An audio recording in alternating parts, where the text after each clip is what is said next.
Carol the Coach. Sex, love. Carol the Coach. Sex, love, and relationships. We talk about it here. Carol the Coach. Compassion with contemporary relevance. I am a psychotherapist. I can be your personal life coach, and I can help you with your issues. There are no problems too small or too big. You can talk about anything. Speaker, columnist, radio TV host, and commentator.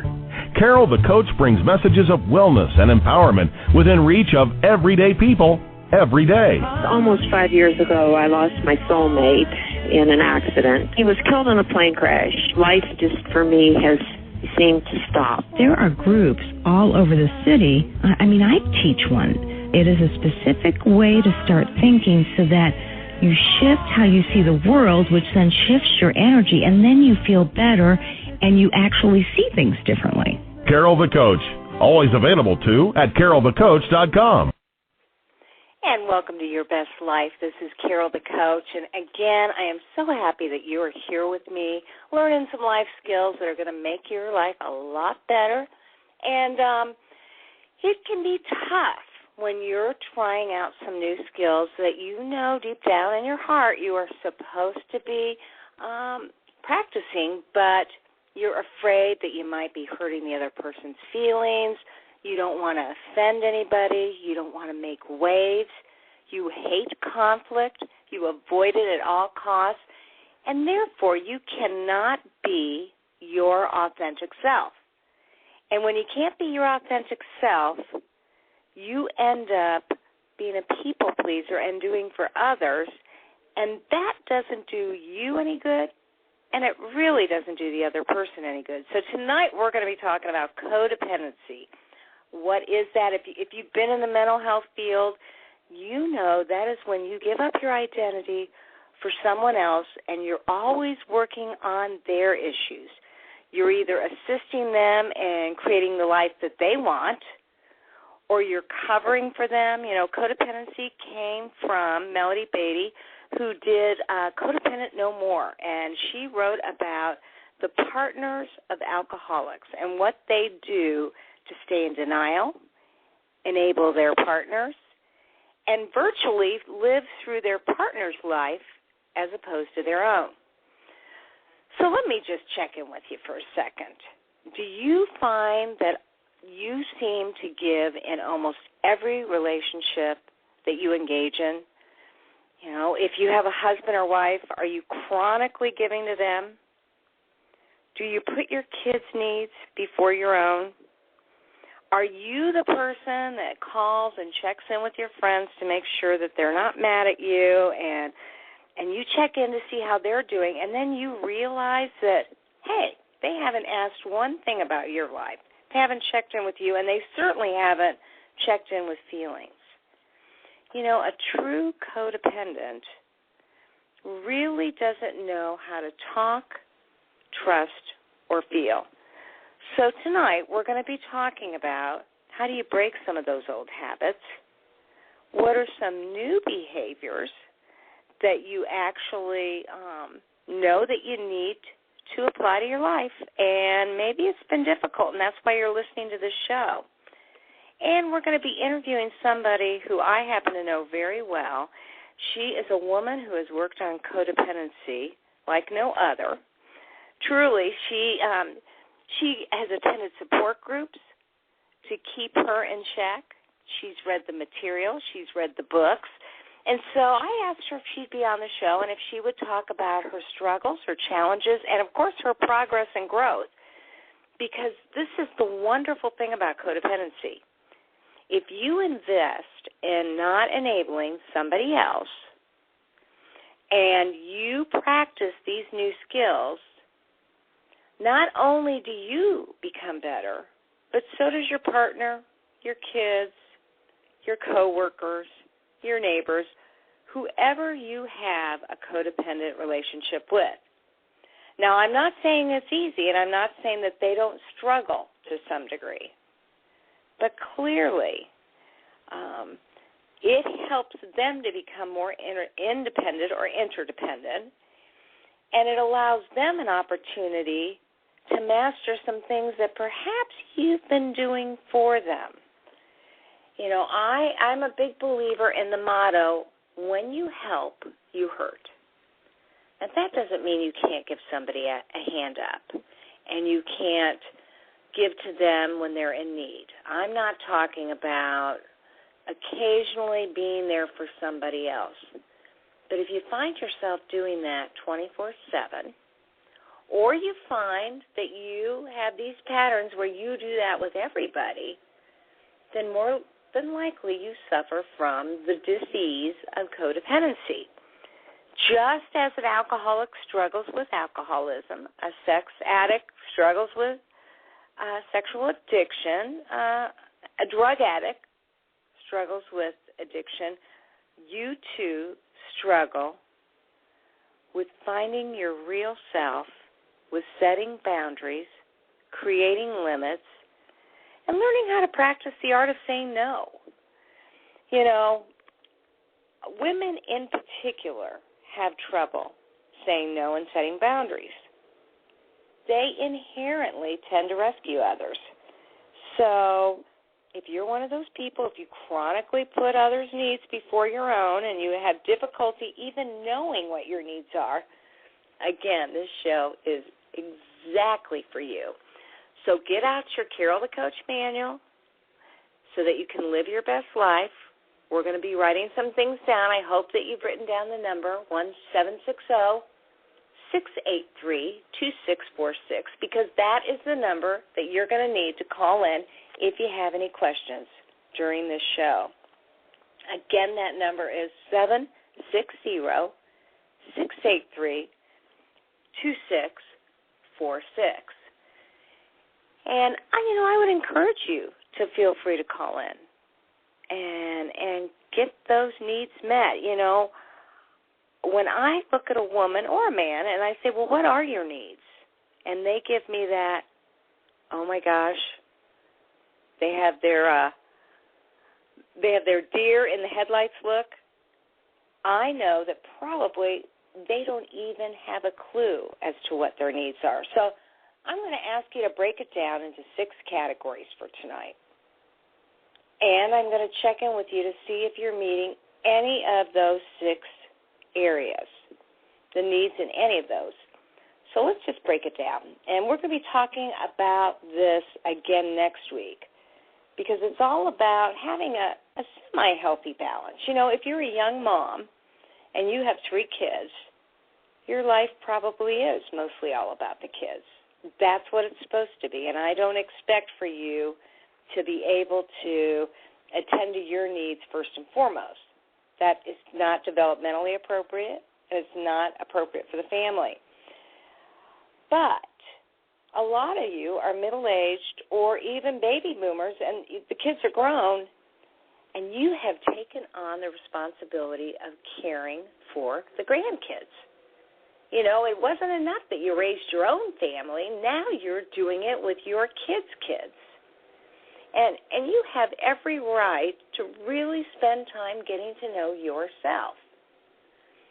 Now, those 6 needs are the emotional needs, the intellectual needs, the social needs, the physical needs, the spiritual needs, and the purposeful needs. That was pretty good. I just did that off the top of my head. I don't have any cheat sheets here, at least not in terms of those needs. So let's go over one more time. There are 6 basic needs. And I want you to think about what you do to meet each one of those pieces of the pie that make up that entire circle. Again, they're social, emotional, physical, intellectual, spiritual, and purposeful. You know, we all need to have a purpose in our life. Maybe that is being a full-time student. Maybe that is being the mother of 4. Maybe that is being the provider in your family. Maybe that is Bible school or Sunday school. You know, it can be anything, but it really has to give you that sense of meaning. And when you've met that purpose, then you know that, you have the right fit. Now, if your purpose is rescuing somebody else, if you have a kid who is on drugs, who's been arrested a couple of times, who has really consumed your every waking hour, you're going to need to learn the boundary of detaching with love. If you have a spouse who drinks every night when he or she comes home, and, maybe they don't get drunk, but they numb out. They have nothing to give. They don't really contribute much at night. Maybe you're lucky enough to have them cook a meal or take out the trash. But there's no intimacy. There's no emotional connection. There's no good communication. Well, if that is the case, you have to decide how are you going to handle that. And when you're codependent, it's hard to assert yourself. Or maybe you have asserted yourself and it just doesn't seem to have gone anywhere. Maybe you've bitched and moaned and cried and screamed and yelled and ranted and raged, and it hasn't resulted in you getting those needs met. Well, guess what? If your partner can't meet those needs, if your kid is not developmentally in a place to shift their behavior, if your boss is such a rageaholic that he or she cannot validate who you are and talk to you in a civil manner, then you got to figure out what are you going to do about it. And that's why it's so important to know your needs. Now, maybe you're stuck in a dead-end job and you can't leave. Maybe you've been putting in your resume. Maybe nobody's responding. Well, then that's the time to bump up another one of those 6 pieces of the pie. In other words, maybe that's when you increase your exercise so that you physically take control of your body, you get away from the situation, you create some good mental health so that you're better able to cope with a rageaholic boss, and you physically feel better. You're not sluggish, you're not overweight, your muscles are toned, and, you've put enough oxygen into your body. Okay, so that doesn't solve the rageaholic boss, but it does take care of who you are a little bit better than if you ignore that need. And I'm a big believer in social support. And if you've got codependency, well, there are these fabulous groups, Codependents Anonymous, that you can go to, and they're absolutely free. They ask for a donation. Most people give $1, and that pays for the literature that goes to the new newbies that come to the group. And what you clearly learn is,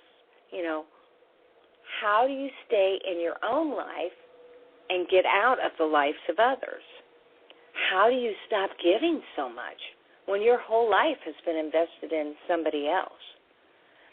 So, I can't say enough for that social group. And so when I'm talking to people and they say, I don't have any friends, my coworkers aren't my friends, my neighbors are remote, they just don't connect, then I say, well, get your butt to a group, because there's Al-Anon, there's Nar-Anon, there's Codependents Anonymous, there's COSA, which is a support group for partners of sex addicts. And, there's just plenty of places you can go to get your support.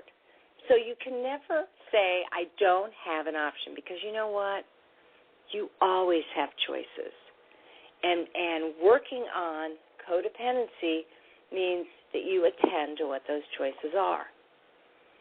And developing that good sense of self may mean that you need to start intellectually stimulating yourself. Now, we tell senior citizens, work crossword puzzles, do Sudoku. And certainly there are people that nonstop get on their computers and play their games most of the night.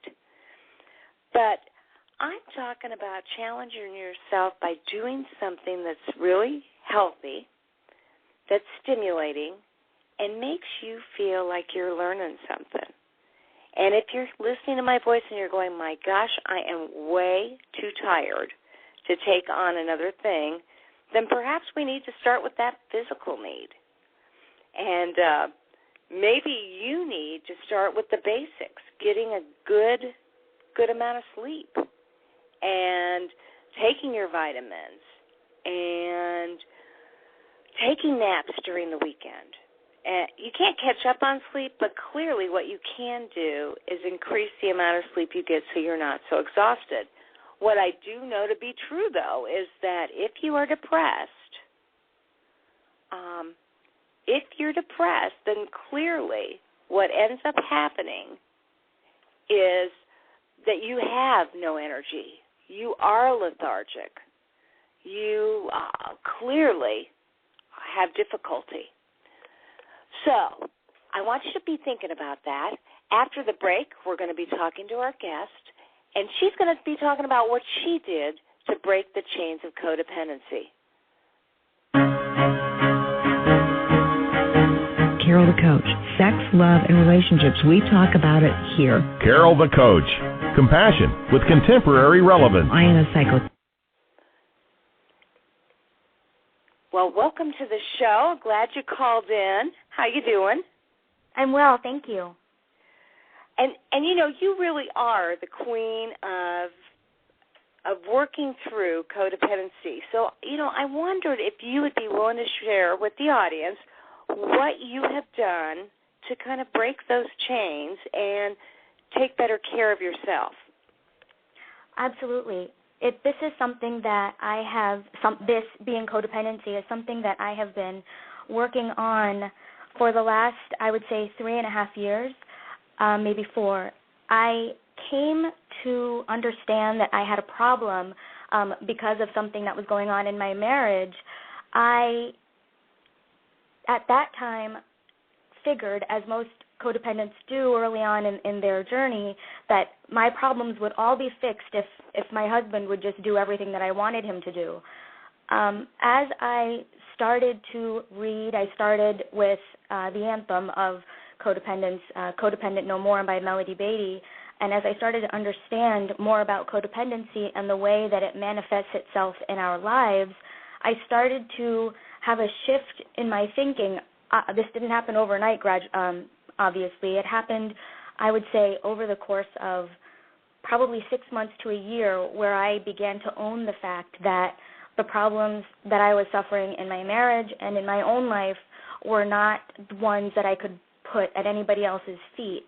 I had to come to an understanding that the reason that I wasn't fulfilled and happy was because I wasn't taking care of myself the way I needed to in order to live my best life. So you said that when you first started this journey, you were at a place where you thought, if my husband were only different, our lives would be happier. Exactly.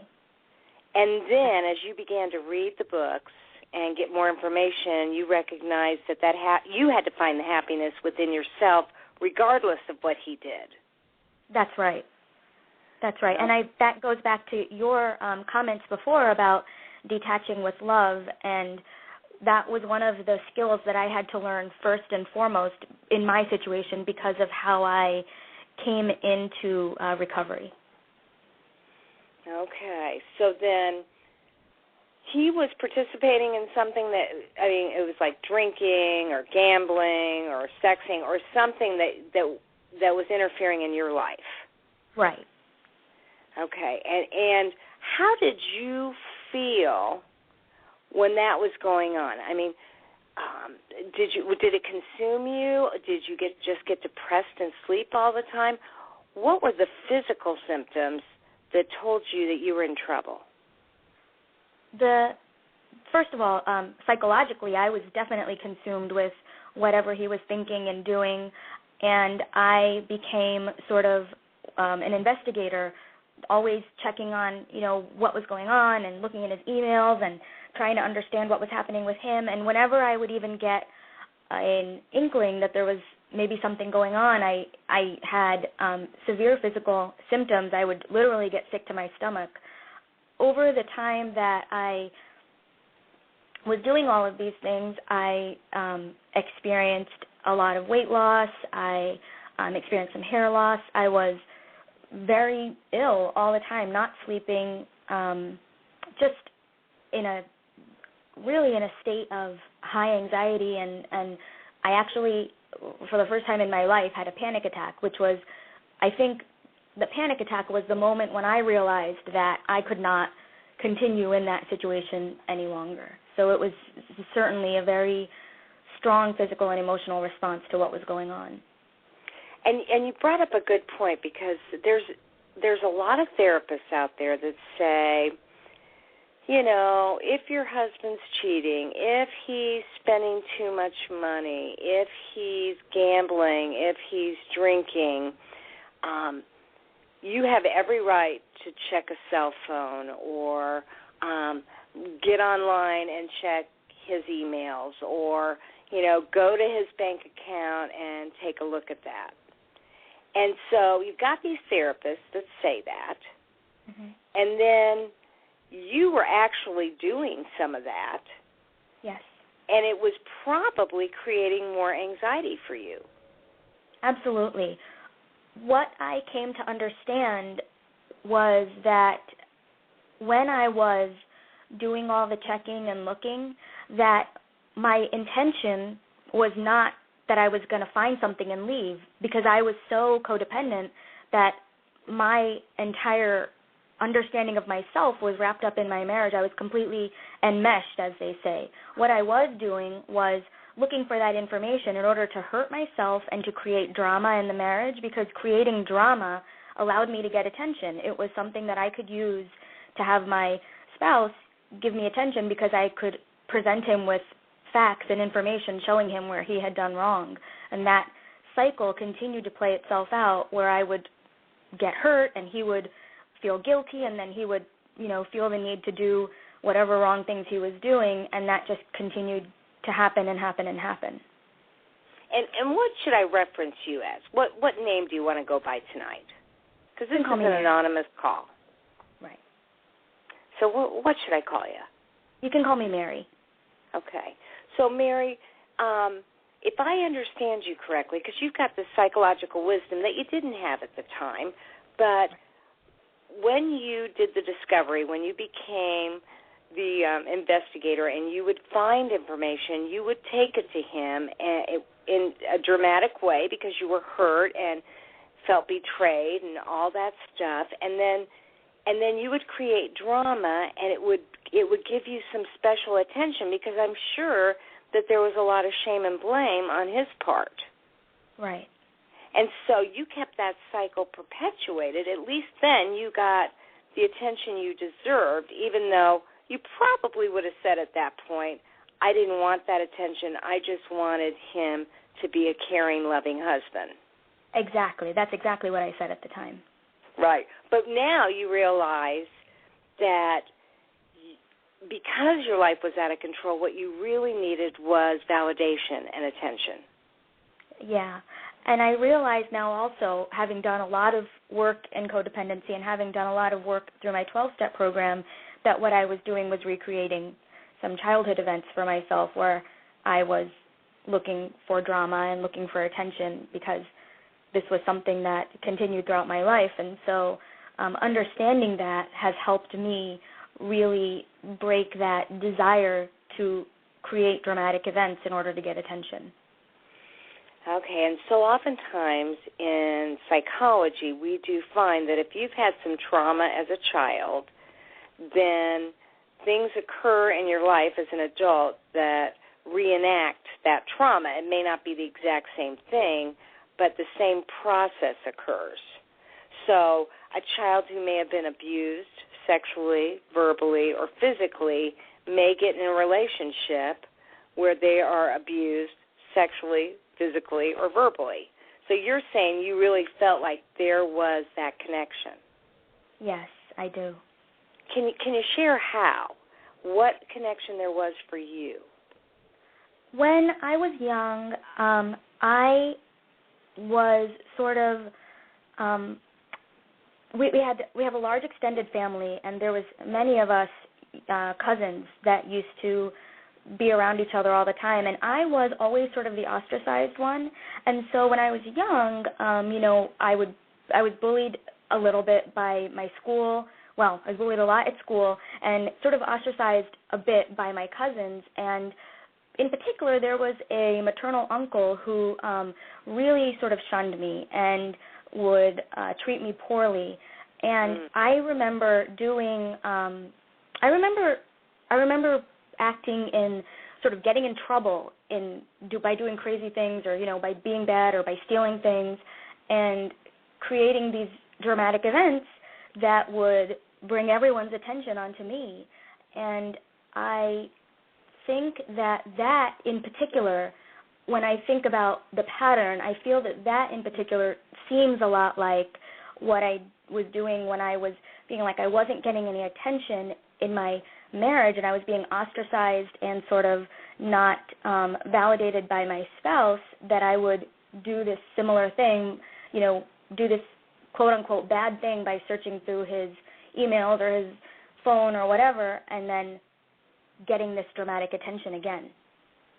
Well, that makes sense. And so what we know about kids and parenting is that if a child isn't getting attention, negative attention is better than no attention. And so here you were feeling invisible or ostracized from the rest of the group, and when you acted out, you at least got everybody to notice you and pay attention to you, even if one would have looked at that and said, well, why would you want that? There was that psychological need to be noticed. And then you did the same thing in your marriage when your husband appeared to be out of control with his behavior, and then you could point that out, that his blame and shame would focus on you, and you would keep that cycle going. Right. And so, you said that you read Codependent No More by Melody Beattie, and really that is the Bible of codependency. She is the guru of codependency, although there are a lot of other great books that deal with breaking the cycle of codependency or setting healthy boundaries. Can you think of any other books that you've read that have been helpful to you? Yeah, definitely. When you speak of boundaries, one of the things that I find in my 12-step groups and in my 12-step work, and which is very hard for people new to recovery to understand, is the idea of a boundary. What is a boundary? How do I set one? How do I enforce it? And it was something I struggled with for a long time, but I read, there's two, Boundaries, the name of the book, and also Boundaries in Marriage by Cloud and Townsend. And both of those are exceptionally well written. They really very clearly lay out what boundaries are, how to enforce them, what is the psychological purpose and need for a boundary. So I really, really do like that book. Another book that I like, also by Melody Beattie, is called The Grief Club. And the reason I like that book is that it helped me understand the things in my life that I felt that I had lost or that I needed to grieve, the loss of innocence, the loss of my dreams of what I thought my marriage was going to be like, the loss of any number of things, and how to go about understanding that grief so that you can move past it and move past the resentment and shame and guilt. The other and last one that there's two more probably, Homecoming by John Bradshaw, which is a book that helps people understand how to put their childhood into perspective as a part of their entire existence, to see how maybe things that happened in your childhood might have contributed to your codependent or addictive behaviors as an adult. And finally, these are actually books by a Buddhist monk, but his name is Thich Nhat Hanh, and he does a series of books. The one that I like in particular is Answers from the Heart. And the reason I like it is because it really teaches the idea of mindfulness, not even so much the religious or spiritual aspect as much as understanding that everything we do requires our full attention, and when we don't give our full attention in any moment, that's when, especially for those of us who are codependent and who rely on these codependent patterns, that when you don't really pay attention to what you're doing, it's easy to fall back into some of those old behaviors because they're so well ingrained. So that idea of just being really purposeful and mindful, I'm not saying I do it well 100% of the time, but certainly 70 or 80% today is a 70 or 80% better than where I was a few years ago. Well, yeah, and as you were talking, I was thinking about how so oftentimes there is a whole theoretical belief for therapists, and especially marital therapists, that we pick our partners based on our childhood wounds. And so it's a chance to get the wound righted, to fix it, to recover from it, to create what we need as adults that we didn't get as kids. And so one might suspect that you actually picked your husband, not knowing he had those problems consciously because of your childhood, and that it's been an opportunity. Obviously, anybody who's listening to you speak can see that you have studied diligently this concept, and you've really worked hard at breaking those chains, and that the issues he had with you and you with him, you took that situation, and instead of feeling like you crumbled, you were able to gain some strength and learn some things, and your marriage is probably much better off, let alone you. Absolutely. In both of those things are dramatically improved. In fact, tomorrow we'll be celebrating our 10-year wedding anniversary, and a few years ago I would have told you that day was never going to come. So it really, for our marriage, it has been a really fantastic thing. But more than that, and what in my program, the one thing that I really strongly adhere to is that I make my recovery process 100% about me. I never blame anything that happens to me or in my life or that has happened on my spouse, because I feel that for me, taking 100% ownership of where I have gotten is what I need in order to live a healthy and fulfilled life.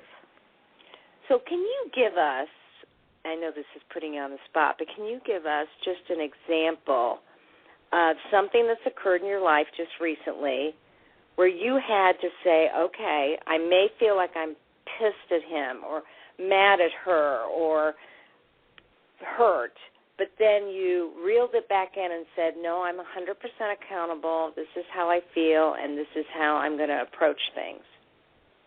Yeah, it's about a year old now, but this is an example that really showed me that I have really gotten somewhere. I was actually throwing a bridal shower for my sister-in-law, and because of some family events and some sickness and illness that was going on, we had to change the date. In the changing of the date, we, everybody didn't get the information of the new date and time, and so there was a little bit of confusion. But at the end of the day, on the day of the bridal shower, everybody had gotten all the information they needed and everybody had arrived. As I was running around that day, it was a huge event. We had about 75 women there. As I was running around, doing the organization and keeping things going, I overheard my sister-in-law, not the one I was throwing the shower for, but another woman, complaining about not having good information and, that everything seemed haphazard with the date changing. And I felt really horribly about that. And I know that in the past I would have crumbled. That would have ruined my entire day, and I would have not known how to continue, not only not known how to continue, but I would never have said anything to her about it. I would have completely internalized her rejection and criticism of me and used it to shame and blame and hurt myself. Instead, I said, there were some mistakes. I didn't maybe follow up as quickly as I needed to, and I could have done this a little sooner, and I 100% owned that definitely could have been done better. But what I did do was I walked up to her and I said, I heard you talking, and it sounds like you were upset about the way the communication went for the bridal shower date. And I wanted to know if you wanted to talk about it, because I think it's better if you talk about it with me than with other people. She was obviously extremely chagrined. She was embarrassed. She was upset that I had hurt her, and she was very ashamed at being called out, frankly. And what I felt in that moment... But you didn't really call her out, though. I mean, you definitely addressed the issue, but you weren't critical of her. You just basically shared a preference. I would like for you to talk to me as opposed to talking to others. Right. Yeah, so then what happened? Well, she was very apologetic. She apologized profusely. She said, "I'm really sorry. I didn't mean to do that. I should have talked to you." And I said, one of the things that really bothered me was she was talking about me to my very younger nieces, which seemed very disrespectful to me. But I just said to her, we're both adult women, and I certainly never meant to disclude you or to hurt you in any way. And so please know that this was a mistake, and I want you to know that I feel hurt by what I saw going on. So that was the end of that, and she, for the rest of the day, was just very apologetic to me. But that moment said to me that I was capable, and this is something that I heard from my therapist, that we teach people how to treat us. And I think about that all the time, because it really does.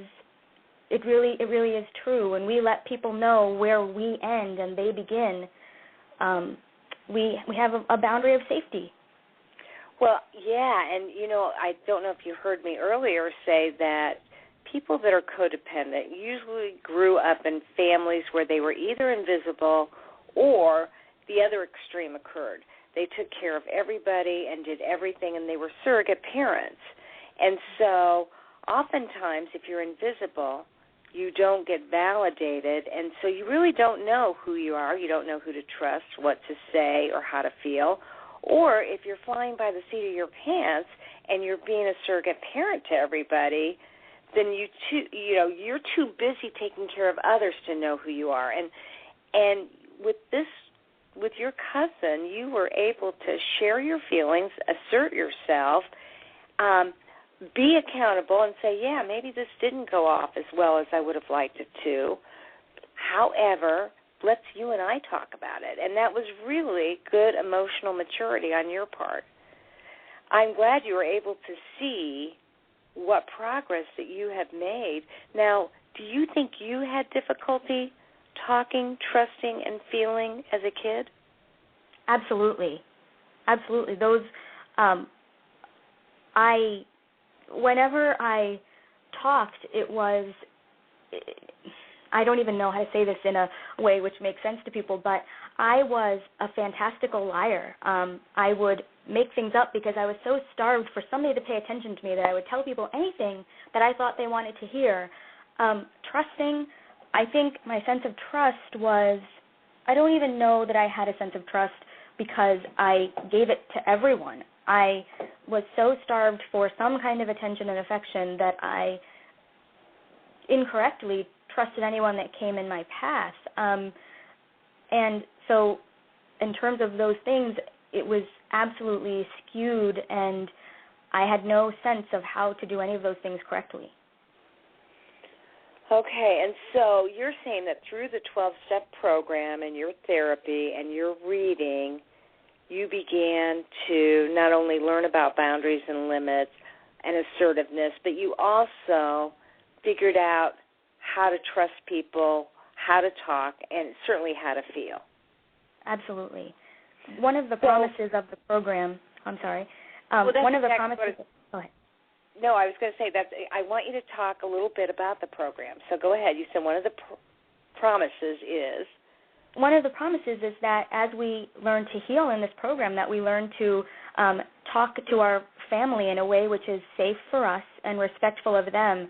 And that is definitely one of the areas that I really feel that I have seen a great improvement. I mean, there are 12 promises, and I would say that in large part they have all come true in my life. But this program, just going back to the very beginning, is a program that requires us to take a really hard look at our own lives and our own behaviors in order to understand in a non-shaming way where and how we developed these characteristics or patterns of behavior that keep us from being as happy as we really want to be.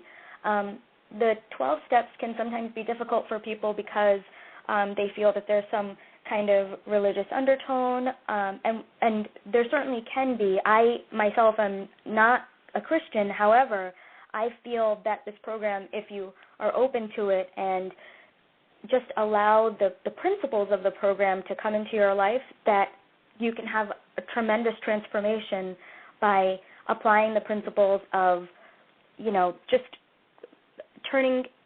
letting go of the things that hold you back.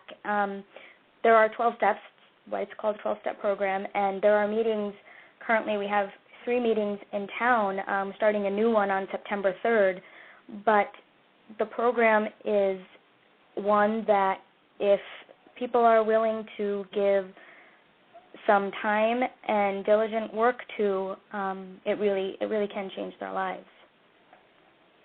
Well, and you're somebody that I typically use to hook up with people who may be afraid of going to a program, because what I get so often, both in my own groups that I run or in referencing 12-step groups, I get people that say, oh, I'm not a group person.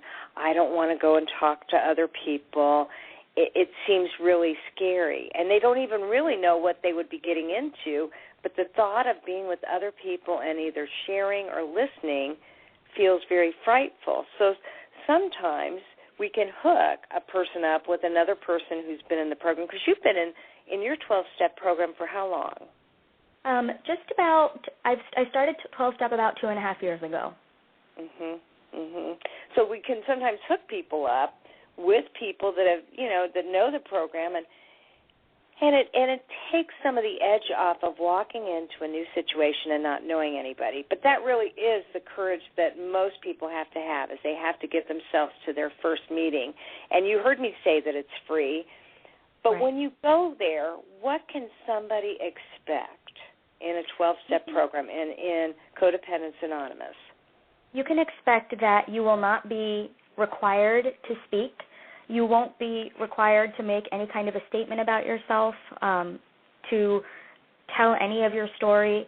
You are welcome to come and sit and listen as long as you like, whether it's a couple weeks, a couple months, a couple years. You actually never have to speak, and you can take a benefit from the learnings that you hear from the group. The other thing that you can expect is a very warm welcome. Certainly there will be people that will greet you, but no one in a codependent meeting will pressure you to, even on a one-on-one basis, talk about why you're there, unless you would like to do that. Sometimes we have new people come and they might hear something that one of the group members has said, and so after the meeting they might want to talk to someone, and so generally several of us will stay a little bit late after a meeting in order to allow newcomers to talk if they would like to. We understand that coming to a 12-step meeting requires an enormous amount of courage and an enormous amount of bravery, because we are so afraid as codependents to allow anyone into our lives or to have anyone solve our problems, because we, like you said previously, we're so busy solving everybody else's. So there is a strong culture of just wanting to be present for other people, but also allowing other people, especially new people, to have the space that they need to tell their stories or to share when they are comfortable. Yeah, and sometimes when I've made referrals, Mary, and I've made them to Al-Anon, Alcoholics Anonymous, for the loved one of somebody who has a drinking problem, or Nar-Anon, which is for people that, use drugs, the person will come back to me and they'll be really mad, and they'll say, I cannot believe you sent me to that group. You got a bunch of people that are putting up with their alcoholic partners, and I didn't want to hear that. I wanted somebody to tell me how I could make this better.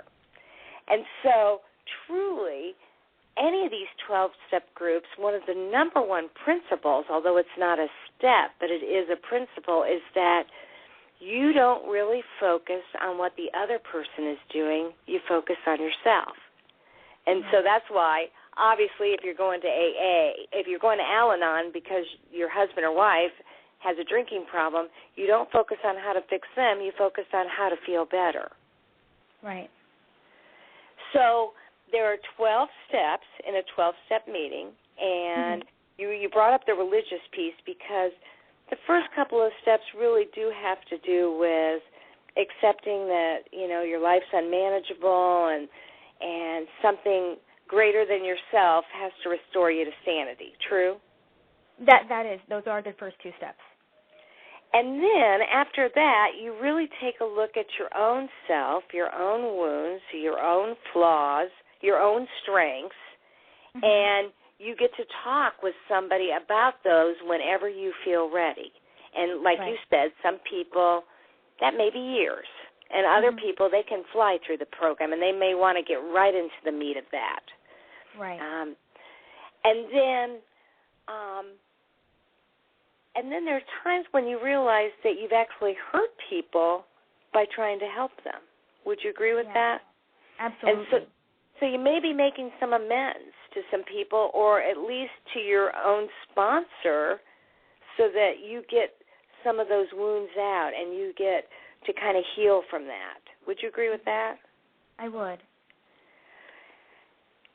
Now, am I missing any other steps besides, of course, the service piece, which is so important that once you go through the program, you get to help others, and obviously you've worked through the steps, right? Have you worked through all 12? I have worked through all 12. So is there another chunk that I'm missing for anybody who is looking at, what do they need to do? What can they expect if they go to one of these groups?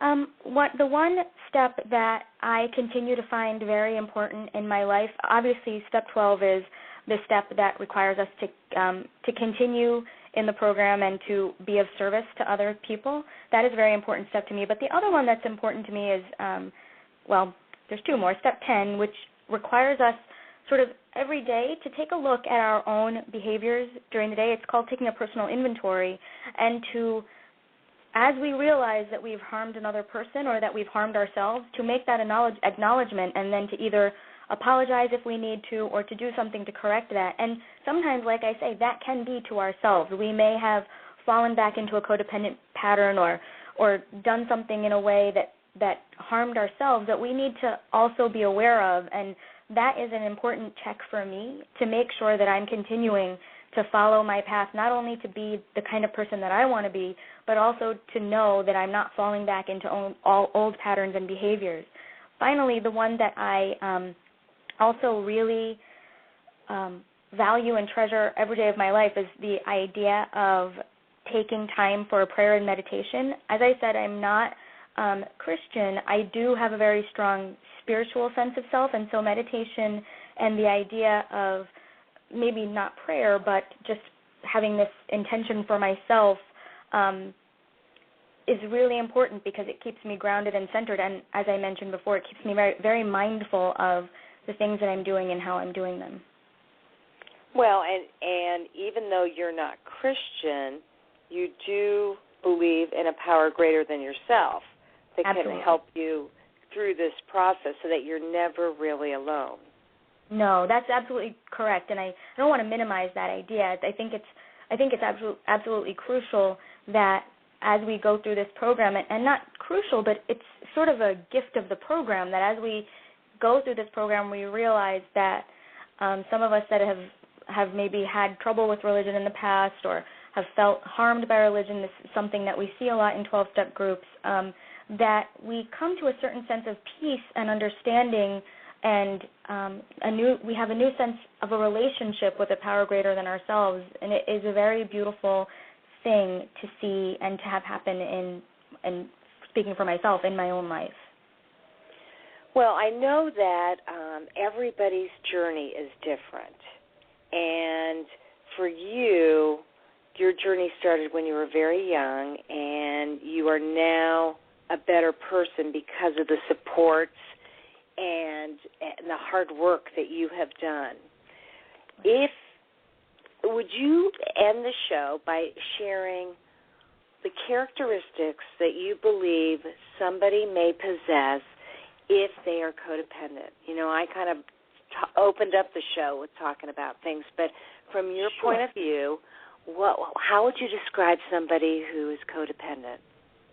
Somebody who is codependent, and I'm quoting a little bit here from the patterns of codependency, because I truly believe that codependence is sort of a syndrome of different characteristics and behaviors. Not any one of us has all of them, but many of these will show up in our lives. So things like denial, we have difficulty identifying what our feelings are, or we do things like we minimize how we feel, or we say, oh, you know, even if we were hurt by something somebody did, we'll say, oh, you know, it wasn't that bad, even though we might inside be really feeling terrible about it.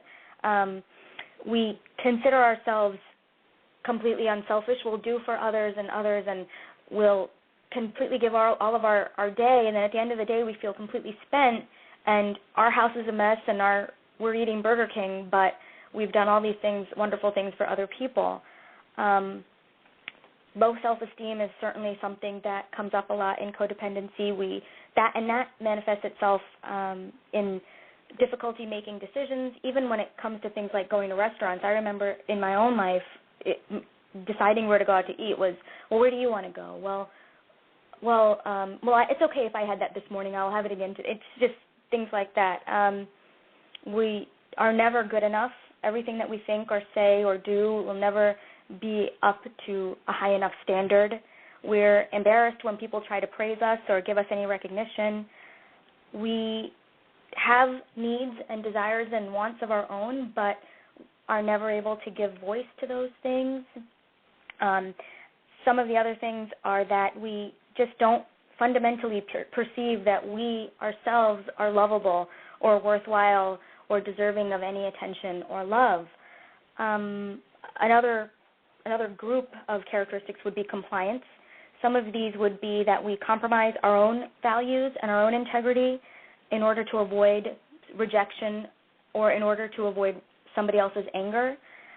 We will be extremely sensitive to how other people feel, and then when we get the sense that somebody's feeling a certain way, we're kind of like chameleons. We feel the same way. I remember never being able to have a discussion with someone else about any kind of topic because whatever somebody else felt, I would just automatically agree or take on their position because I just had no sense of my own position in the world. One that's really big is that we are extremely loyal people, even in a situation where we might be in an unhealthy or unsafe even relationship. We'll continue to stay there believing that we can save another person, or if we just do something a little differently, we can make somebody's life better. We place a higher value on what other people think and feel. We won't give a differing opinion about how we feel. We'll put aside our own hobbies and our own interests in order to do what somebody else wants. You know, for example, I hate action movies, but if somebody else wanted to go see one, I would happily sit through 20 just to have that person's company. And I'd probably pay for them too. You know, and finally, I think the last one, and one where it can be a little deceiving, are control patterns, because sometimes controlling people can seem very strong and that they have everything together, but these can be people who believe that other people not only need to be taken care of, but they're not even able to take care of themselves. And so we swoop in and say, look, you don't know how to do it right, so let me just take care of your life. Controlling people might attempt to make other people, we convince them about what they think and feel. We become resentful, in fact, when others won't let us help them, and we will offer advice and guidance without being asked. We feel bad when we give advice and guidance and people don't take it. Giving gifts and favors without being asked, or lavishing them on people. This is something that comes up a lot in meetings, where people will spend lots and lots of money on other people in the hopes that spending this money and giving these things to people will create this bond. That definitely is something that comes up a lot. Also, so, I'm going to be giving an assignment at the end of the show where I'm going to be asking people to think about those 6 needs and to come up with at least 2 ways that they meet each one of the needs. So can I run through them with you just to give them an idea of how it works? Sure. Okay, so would you share with us 2 ways that you meet your physical needs? I am very conscientious about working out. I didn't always used to be. In fact, I was very overweight, but I now realize that working out gives me a sense of confidence in myself, and I also do a lot of yoga, which could be considered working out, but I consider it sort of a way of meditating, a way of body meditation, and so those are 2 things that I do to take care of my physical needs. Okay, and what are 2 ways that you take care of your social needs? I make sure that I am not always spending time, first of all, not just with my husband, but I have now, which is unusual for me from 4 years ago, I have a wide range of friends, and I stay in touch with them. So the first thing I would do is I stay in touch with my friends. I actively call them. I actively let them know how I'm doing. I actively ask them how they're doing. And the second thing is I make sure that I have time with people apart from my husband, so with my girlfriends, with my Codependence Anonymous friends, with my school friends. I actively harness the power of my social network. Okay. How do you meet 2 of your emotional needs? Emotional needs are definitely ones that can be tricky, but some of the things I do is in situations where things don't go the way I want them to go, or that I'm having trouble, I continually remind myself that I'm okay and that whatever is going on is something that I can get through and that I can handle it and that I have the tools that I need. So I do a lot of self-talk, a lot of positive self-talk to let myself know that I can handle things. The other thing that I do is I make sure that I live my life in a way which sort of has some integrity, and I that might be weird for emotional needs, but for me it's very closely linked because I know that when I'm doing the right thing that I don't ever have a reason to feel bad about my actions, and so that's how I sort of link that to emotions. Well, and that really obviously shows that you've worked through some of the habitual lying that you did as a kid just to be noticed. So if you have a good sense of integrity, you know you're right on target. Yeah. What about how do you meet your spiritual needs?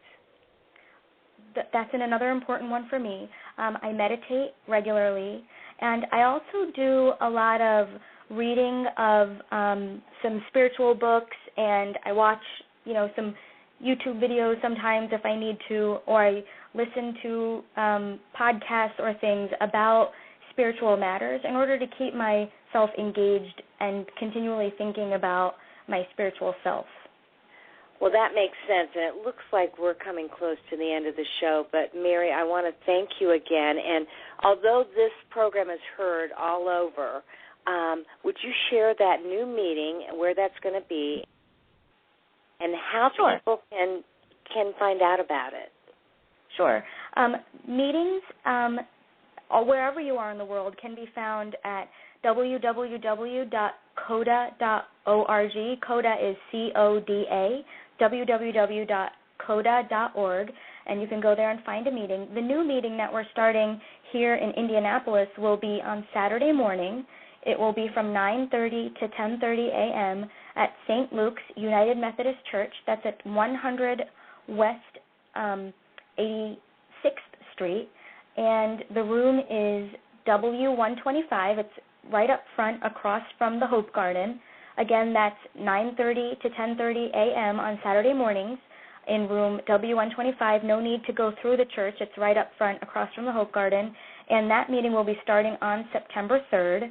Anybody is welcome to come. The tradition of Codependence Anonymous is that if you have a desire for healthy and loving relationships, you are welcome to attend a Codependence Anonymous meeting. So, thank you, Mary. That is exactly the information we were looking for, and I appreciate you sharing yourself with the listening audience. You've done incredible work, and I know you're an inspiration to others.